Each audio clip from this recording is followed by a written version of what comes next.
गुरु प्यारिओ, धार्मिक जगत विच कर्म धर्म की बड़ी चर्चा है। कर्म धर्म तो मुराद है वो कर्म जो धर्म है। इंसान की पहचान ते धर्म की होंद कर्म तो ही प्रगट होती है। जदों असीं किसी अनजान व्यक्ति का नाम पुछ लेंदे हां तो साडा दूजा प्रश्न ये हुंदा है, तूं करदा की है। मनुखी दुनिया विच कीर्तन नामां की भी बड़ी चर्चा है। जिस तरह सोने के काम करने वाले नूं असीं सुनियार कह दिंदे हां, ये कीर्तन नाम है। जिहो जी बंदा किरत करता है। लोहा कढ़न वाले नूं लुहार आखीदा है, ये कीर्तन नाम है। किरत के बदलिया नाम भी बदल जाते हैं। जिस तरह एक लुहार खेती बाड़ी का काम करन लग पे तो असीं उसनूं किसान कह देंगे हैं। जे एक कृष्ण बजाजी की दुकान पा लवे, जे एक किसान बजाजी की दुकान पा लवे तो असीं उहनूं बजाज कह देंगे हैं। कविता करन वाले नूं असीं कवि ते राग गाउण वाले नूं असीं रागी कहंदे हैं। मनुखी दुनिया विच कृतम नामा की अपनी खास महत्ता है, क्योंकि कई दफ़ा जैसी कृत होवे कृत के मुताबिक ही उसका सुभाव हो जाता है। उसके बोलों तो ही उसका कृतम सुभाव प्रगट होता है। जिस तरह कोई वस्तु सुंदर है या भोजन स्वादी बनया है तो एक रागी कह दिंदा है, ये भोजन सुर दे विच बनया है। जिस तरह ट्रक चालक ढाबिਆਂ ते खलो के 60 मील गति की चाह बनाने लई कहिंदे ने, जबकि चाह गतिमान नहीं तो भोजन का सुर ताल नाल दूर दूर का भी संबंध नहीं। वैद हर अच्छी ते स्वादी वस्तु नूं कह दिंदा है कि यह तंदुरुस्त है, ते हर नकाम ते व्यर्थ चीज़ नूं कह दिंदा है कि यह बीमार है। कृत तो बनया नाम उसे नाम करके बनया सुभाव हर थां ते प्रगट होंदा है। इसे वास्ते आदि काल तो ये कोशिश हुई है कि मनुखों के नाम परमात्मा मई रखे गए कि मनुख परमात्मा के सुभाव नूं हर थां ते प्रगट कर सके। मनुख नूं तां कर्म भूमि ही आख्या गया है। ये कर्मां की भूमि है तो ये कर्मां संधड़ा खेत है। कुछ ऐसे कर्म ने जो ईश्वर तो दूर ले जाते हैं तो उन्हां कर्मां नूं अधार्मिक कर्म आख्या जाता है, और कुछ ऐसे ने जो प्रभु के निकट ले जाते हैं। कर्मी आपो अपनी के नेड़े के दूर,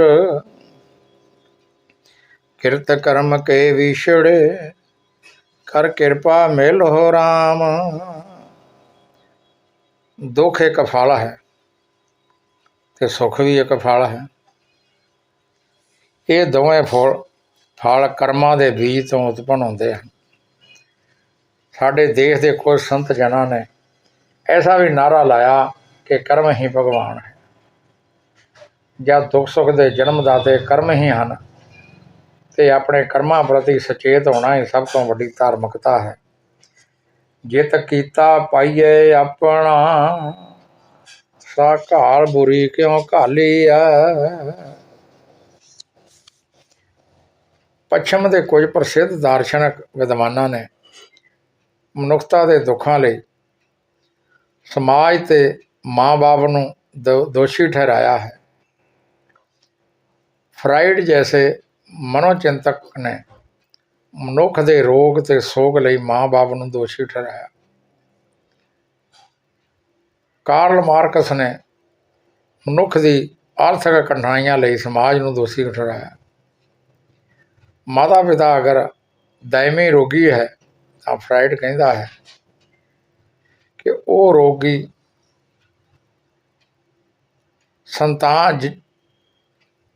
संतान नूं जन्म देणगे, जिसनूं जद्दी रोग कहते हैं।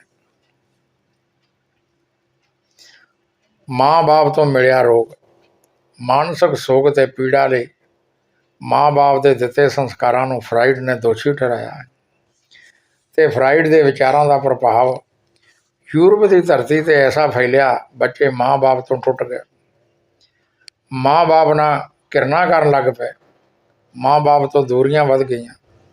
ਇਸ ਤਰ੍ਹਾਂ ਮਾਂ ਬਾਪ ਦਾ ਸਨਮਾਨ ਵੀ ਖਤਮ ਹੋ ਗਿਆ ਤੇ ਕਾਰਲ ਮਾਰਕਸ ਦੇ ਵਿਚਾਰਾਂ ਤੋਂ ਪ੍ਰਭਾਵਿਤ ਹੋ ਕੇ ਆਰਥਿਕ ਔਕੜਾਂ ਵਿੱਚ ਜੀਣ ਵਾਲੇ ਉਹਨਾਂ ਨਾਲ ਘਿਰਨਾ ਕਰਨ ਲੱਗ ਪਏ। ਜੋ ਆਰਥਿਕ ਤਲ 'ਤੇ ਸੰਪन्न ਹੋ ਚੁੱਕੇ ਹਨ, ਬੱਚਿਆਂ ਦੇ ਮਾਂ ਬਾਪ ਤੋਂ ਟੁੱਟਣ ਕਰਕੇ, ਘਰ ਉਜੜੇ ਤੇ ਆਰਥਿਕ ਤਲ 'ਤੇ ਪਛੜੇ ਹੋਏ ਮਨੁੱਖਾਂ ਕਰਕੇ ਬਹੁਤ ਵੱਡੇ ਖੂਨ ਖਰਾਬੇ ਹੋਏ। 2 ਕਰੋੜ ਮਨੁੱਖਾਂ ਨੂੰ ਮਾਰ ਕੇ ਰਸ਼ੀਆ ਵਿੱਚ ਕ੍ਰਾਂਤੀ ਲਿਆਂਦੀ ਗਈ ਤੇ ਅੰਦਾਜ਼ਨ 2 ਕਰੋੜ ਨੂੰ ਹੀ ਮਾਰ ਕੇ ਚੀਨ ਵਿੱਚ ਸਾਮਿਆਵਾਦ ਨੂੰ ਲਿਆਉਣ ਦੀ ਕੋਸ਼ਿਸ਼ ਕੀਤੀ ਗਈ। ਔਰ ਇਹ ਸਭ ਕੁਝ ਅੰਨੀ ਹਨੇਰੀ ਦੀ ਤਰ੍ਹਾਂ ਹੋਇਆ। ਗੁਰਮਤਿ ਦੀ ਰੋਸ਼ਨੀ ਤੋਂ ਗੁਰਮਤਿ ਦਾ ਸੰਦੇਸ਼ਾ ਇੱਕ ਅਸਥਾਈ ਮਸਲੇ ਨੂੰ ਛੂੰਹਦਾ ਹੈ। ਸਤਿਗੁਰਾਂ ਦੀ ਬਾਣੀ ਦਾ ਇਹ ਫਰਮਾਨ ਹੈ ਕਿ ਤੇਰੇ ਦੁੱਖਾਂ ਲਈ ਨਾ ਮਾਂ ਬਾਪ ਦੋਸ਼ੀ ਨੇ ਅਤੇ ਨਾ ਹੀ ਸਮਾਜ ਦੋਸ਼ੀ ਹੈ, ਤੇਰੇ ਕਰਮ ਹੀ ਦੋਸ਼ੀ ਹਨ। ਇਸ ਵਾਸਤੇ ਤੂੰ ਆਪਣੇ ਕਰਮਾਂ ਨੂੰ ਹੀ ਦੋਸ਼ੀ ਠਹਿਰਾ।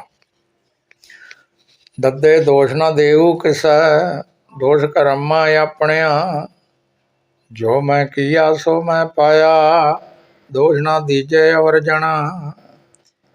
ਸੋ ਜਿਸ ਜਿਸ ਕਰਮ ਤੋਂ ਦੁੱਖ ਦੀ ਉਤਪਤੀ ਹੋਈ ਹੈ ਉਹ ਕਰਮ ਅਧਰਮ ਹੈ, ਔਰ ਜਿਸ ਜਿਸ ਕਰਮ ਤੋਂ ਸੁੱਖ ਆਨੰਦ ਅਤੇ ਪ੍ਰਭੂ ਦੀ ਪ੍ਰਾਪਤੀ ਹੁੰਦੀ ਹੈ ਉਹ ਕਰਮ ਧਰਮ ਹੈ। ਮਨੁੱਖੀ ਜਗਤ ਵਿੱਚ ਇੱਕ ਬਹੁਤ ਵੱਡੀ ਕ੍ਰਾਂਤੀ ਪ੍ਰਚਲਿਤ ਹੈ। ਜਿਨ੍ਹਾਂ ਕਰਮਾਂ ਨੂੰ ਇਹ ਧਰਮ ਆਖਦਾ ਹੈ ਉਹ ਕਰਮ ਧਰਮ ਨਹੀਂ ਹਨ, ਬਲਕਿ ਉਹ ਕਰਮ ਧਰਮ ਦੇ ਨਾਮ 'ਤੇ ਪਖੰਡ ਹਨ। ਜਿਸ ਤਰ੍ਹਾਂ ਦੇ ਕਰਮ ਪੰਡਤ ਕਰਦੇ ਨੇ, ਕਰਮ ਧਰਮ ਪਖੰਡ ਜੋ ਦਿਸੇ, ਤੈਨ ਜਮ ਜਾ ਗਾਤੀ ਲੂਟੈ, ਨਿਰਵਾਨ ਕੀਰਤਨ ਗਾਵੋ ਕਰਤੇ ਕਾ, ਨਿਮਕ ਸਿਮਰਤ ਜਤ ਛੂਟੈ। ਜਿਸ ਤਰ੍ਹਾਂ ਦੇ ਕਰਮ ਧਾਰਮਿਕ ਜਗਤ ਵਿੱਚ ਬਹੁਤ ਪ੍ਰਚਲਿਤ ਹਨ, ਗੁਰੂ ਅਰਜਨ ਦੇਵ ਜੀ ਮਹਾਰਾਜ ਫਰਮਾਉਂਦੇ ਨੇ, ਇਹ ਅਨੇਕਾਂ ਕਰਮ ਕਰਕੇ ਪ੍ਰਾਣੀ ਥੱਕ ਜਾਂਦੇ ਹਨ,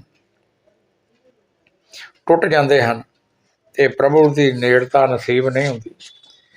ਪਿਆਰੇ ਇਨ ਬਿਦ ਮਿਲਣ ਨਾ ਜਾਈ, ਮੈਂ ਕੀਏ ਕਰਮ ਅਨੇਕਾਂ, ਹਾਰ ਪਰਿਓ ਸੁਆਮੀ ਕੈ ਦਵਾਰੈ, ਦੀਜੈ ਬੁੱਧ ਵਿਵੇਕਾ।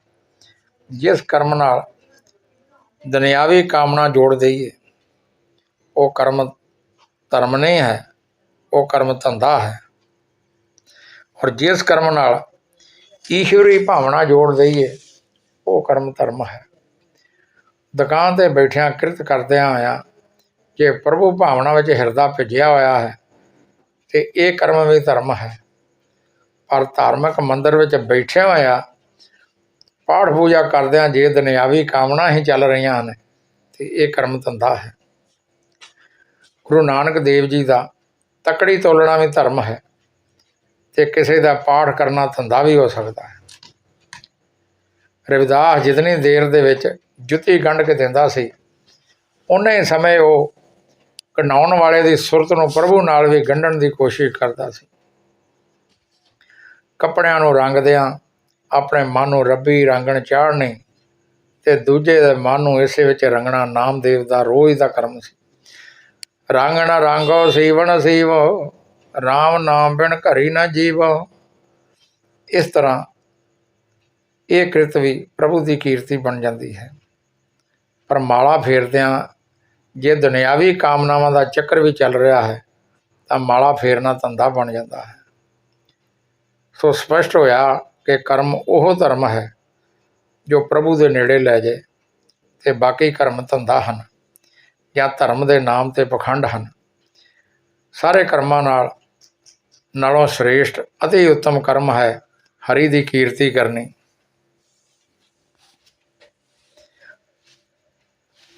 ਗੁਰੂ ਦੀ ਸੰਗਤ ਕਰਨੀ ਤੇ ਪ੍ਰਭੂ ਦਾ ਨਾਮ ਜਪਣਾ। ਹਰ ਕੀਰਤ ਸਾਧ ਸੰਗਤ ਹੈ, ਸਿਰ ਕਰਮਣ ਕੈ ਕਰਮਾ। ਕਹੋ ਨਾਨਕ ਤਿਸ ਭਇਓ ਪ੍ਰਾਪਤ, ਜਿਸ ਪੁਰਬ ਲਿਖੇ ਕਾ ਲੈਣਾ। ਕਰਮ ਜੋ ਲਾਜ਼ਮੀ ਹੀ ਫਲੀਭੂਤ ਹੁੰਦੇ ਨੇ, ਭਾਵੇਂ ਉਹ ਸ਼ੁਭ ਨੇ ਜਾਂ ਅਸ਼ੁਭ ਨੇ। ਇਸ ਵਾਸਤੇ ਆਪਣੇ ਕਰਮ ਪ੍ਰਤੀ ਸੁਚੇਤ ਹੋਣਾ ਹੀ ਵੱਡੀ ਤੋਂ ਵੱਡੀ ਸਿਆਣਪ ਹੈ। ਈਰਾਨ ਦਾ ਸੂਫੀ ਸੰਤ ਜਨਾਬ ਹਾਫਿਜ਼ ਦਾ ਕਹਿਣਾ ਹੈ, ਐ ਮੇਰੇ ਮਿੱਤਰ, ਜੋ ਤੂੰ ਕਰਮ ਕਰ ਚੁੱਕਿਆ ਹੈ ਉਸ ਦਾ ਇਲਾਜ ਸਿਰਫ ਫਲ ਭੋਗਣਾ ਹੀ ਹੈ। ਮੇਰੇ ਕੋਲ ਇਸ ਦੇ ਬਚਾਓ ਦਾ ਕੋਈ ਇਲਾਜ ਨਹੀਂ ਹੈ।